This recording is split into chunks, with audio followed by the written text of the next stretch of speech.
said beyond the physical, you said you can perceive you and the universe, and you did that almost as me and the universe was one, and the perception of that.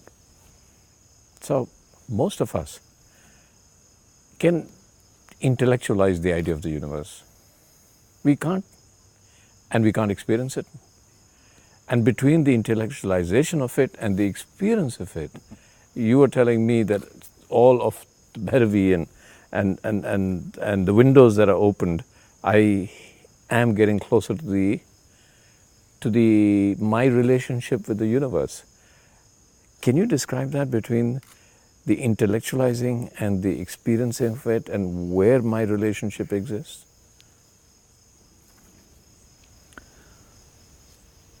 See, if you go with a foot scale to measure the depth of the ocean, you will invariably come back and tell me that it's bottomless, because it's impossible for you to measure the depth of the ocean with a foot scale. You're approaching the universe with a completely wrong instrument, the intellect.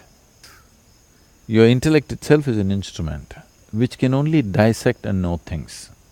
There is no way your intellect can know anything, perceive anything without dissecting.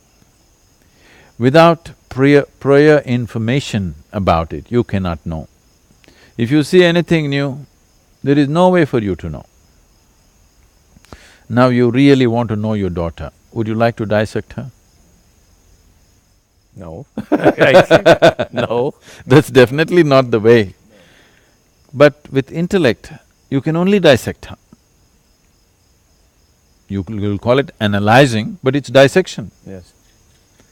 So by dissecting, you can know all kinds of details, but you will not know the real thing. So whether you take a flower or a human being or a tree or an animal, by dissection you're not going to know anything. You will only know the physical parts of it. The sum of this physical part still does not make the whole. So you, with the foot scale, you're trying to measure the depth of the ocean. You will come with wrong conclusions. So, I mean, the fundamental… So I'm saying keep that aside and let's talk without your intellect, let's see. Try, make an effort. All right, I'm going to leave my… because without the intellect, there's no question. No, there are questions in the universe without intellect. All right, let me try, without my intellect. Nothingness is not a question. No, don't go into abstract things like that. So I don't know what to do if I… because the very human existence right now is a question. There is a longing to know, that itself is a question. Yes. But the longing to know is being right now unfortunately channelized through an instrument which is incapable of knowing. So I'm saying, you have a longing to know, which is a big question mark by itself. Try to direct this question mark without the use of your intellect. Don't sit there and try to dissect me, you'll not get anything. If you cut me, you'll only get what you will find in a frog or a goat, the same heart, liver, kidney. You will not find enlightenment in my kidneys. If you want to know this, you must keep that aside and still pursue the question. So you have… That's what she is. She's the question without the intellect. No, I'm saying when you go to her, you have to go with your heart. You can't go with your intellect. If you go with your intellect, what is there? One black form like this? What is this? It's nothing.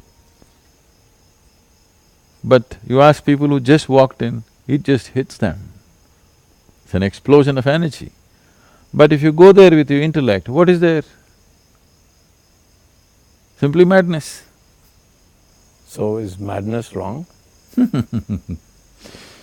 I thought everybody's trying to be sane. Okay, so let's not be sane for a while.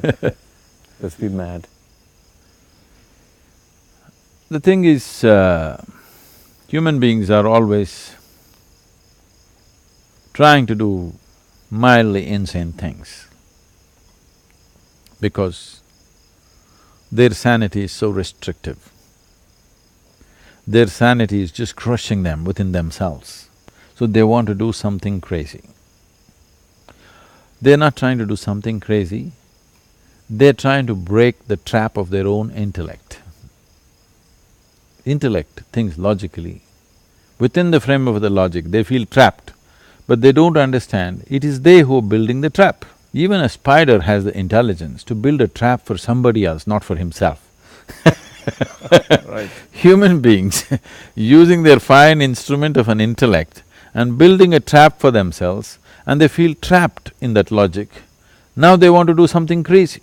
Essentially, crazy means something illogical, something does not synchronize with the intellectual process. Every time they do that, either through drug, a drink or some other mad act that they do, they're crossing the line of their logic and they think it's great. I'm saying, let's do it consciously.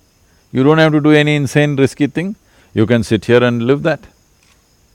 I'm saying, someone who builds a trap for himself of his own logic, he's truly insane, but he thinks he's sane.